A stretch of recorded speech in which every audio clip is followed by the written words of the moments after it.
The COMELEC holds a voting simulation in preparation for the Philippines' first election under a pandemic. Supporters of political personalities take part in simultaneous motorcades and other activities across the country. The Health Department reports around a 10% new COVID-19 positivity rate, the lowest figure since July. Over 8,600 children with comorbidities have been vaccinated so far as pediatric vaccinations continue. And gymnast Carlos Yulo misses podium in floor exercise but still up for 2 more finals at the World Championships.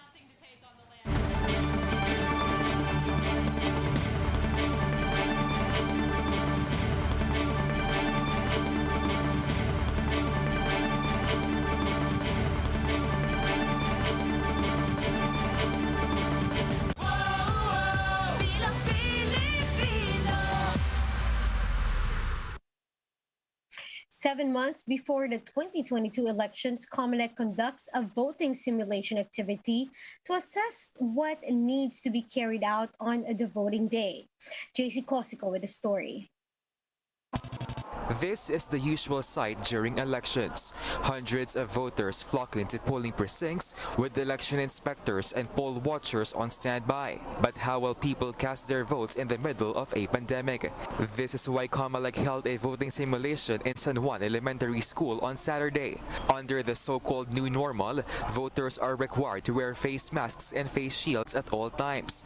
They should also undergo thermal scanning and disinfection before entering the polling venue. If a voter manifests COVID-19 symptoms, he'll still be allowed to vote in the isolated polling place. Para hindi makontaminate, hindi mahawaan, or hindi ma-infected ang nandito sa loob. Doon sa isolation polling place, dadalhin na yung balota niya, doon na siya buboto at pagkatapos, i-endorse na namin siya sa local health officials. Those who are asymptomatic, on the other hand, will head straight to the voter assistance desk to verify their polling precinct numbers. A holding area will also be put up so no one will wait outside precincts. Inside the polling venue, windows are open to ensure proper ventilation. The number of voters will also be limited depending on classroom size. An emergency, accessible polling place will be set up for pregnant women, senior citizens, and PWDs. This afternoon, only over 300 individuals out of the 4,000 expected participants took part in the activity. Some of them welcomed the voting simulation but hope that this will still be the case in the actual voting day. Siguro ngayon dryer medyo maluwag pero pag marami na ewan natin. Okay naman po siya, may mga health protocols naman po, may social distancing po. The COMELEC said the simulation is necessary to address possible gaps and check concerns in the voting process. Wala pong perfecto dito, wala po kaming sinasabing ito na yon, because the purpose of this simulation para makita namin kung ano yung mga kulang, ano yung mga kailangan dagdagan, o kung ano yung mga dapat tanggalin. The poll body is looking at an average of 30 to 40 minutes for a voter to complete the whole process. Kung masyadong marami yung tao, therefore magdi-deflect yan pataas. Guidelines for the actual polling day is expected to be released by mid-November after the assessment from the simulation. For News 5, JC Cosico, We Are One News. Here are other developments in Philippine politics. The camp of presidential aspirant and former Senator Bongbong Marcos says he never misinterpreted his Oxford education, or misrepresented rather his Oxford education. This after Filipino students and alumni of Oxford released a statement reminding the public that Marcos Jr. did not finish his bachelor's degree in the prestigious university. Bongbong's camp maintained that Marcos had a special degree in Oxford by releasing his degree confirmation. They say Bongbong never claimed that he earned a bachelor's degree in the university, but archived records from the Senate website prove otherwise. Another presidential aspirant and incumbent Vice President Leni Robredo expressed gratitude to her supporters who participated in today's nationwide caravan. Robredo says volunteers who are spreading the message of love and unity gives the opposition slate an edge despite lacking resources.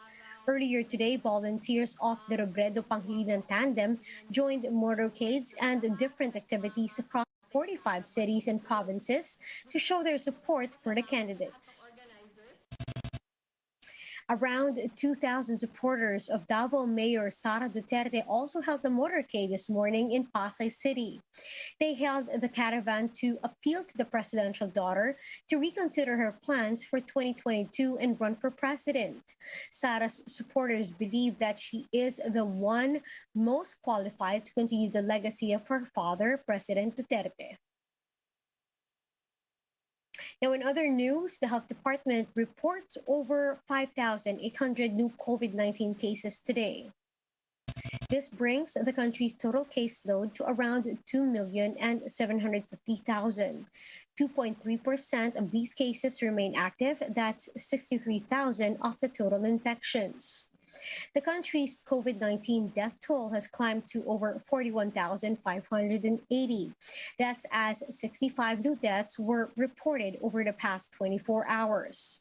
Now, almost 9,600 have recovered from COVID-19, bringing the total number of survivors to more than 2,640,000.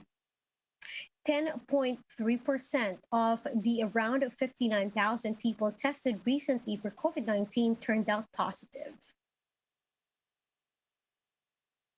The DOH says 8,600 children with comorbidities have been vaccinated so far against COVID-19. In today's Laging Handa briefing, Undersecretary Maria Rosario Vergeres said 4 children experienced adverse effects yesterday. 1 minor experienced anxiety-related reaction from the jab, while 3 others were due to allergic reactions. Vergeres assured parents that the vaccines being administered to children are safe and effective. More colleges and universities in the country are being approved for the resumption of face-to-face classes. Among those is the National University in MOA. Laila Pangilinan with a report.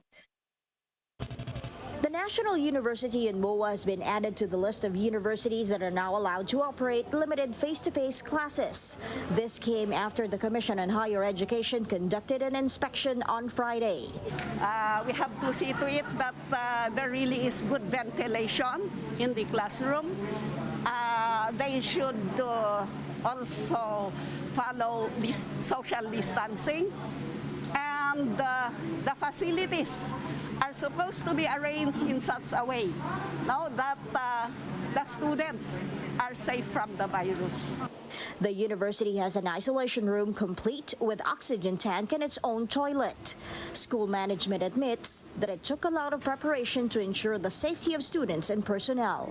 Isang taon po kami naghanda because ang aming pong purpose po dito ay maihanda at maging safe ang ating mga anak na papasok po sa National University. Kami po'y nangangako na inyong mga anak ay magiging safe. Limited laboratory classes are expected to be a big help for students who are challenged to learn the practicals online. But it's really a lot of skill-based learning, no? Actual with your hands, okay, your body movement, etc. And it depends a lot on technique. So how can that happen if not in actual practice face-to-face? So that's why it's very important that it resumes. This would also lessen the backlog that the pandemic created in some industries, such as dentistry. Imagine we had already practically 2 batches who have not completed their clinicals because of the pandemic. So medyo umiipon na sila. Within the next 2 weeks, 80 new normal laboratories will be used by the students. Each one can accommodate 10 to 18 versus 40 students pre-pandemic. Students are separated by a tempered glass in their cubicles with exhaust fans and air filters. Unvaccinated students will be allowed to attend face-to-face classes but will be separated from those that are immunized. They are set to go to the university for 4 straight days. The students and the faculty members will go every day for 4 days, after which they stop and then they will rest for 10 days. Basically, an online clinical training. More in-person activities are expected to be allowed next year under the Phase 2 face-to-face classes. For News 5, Laila Pangilinan, We Are One News.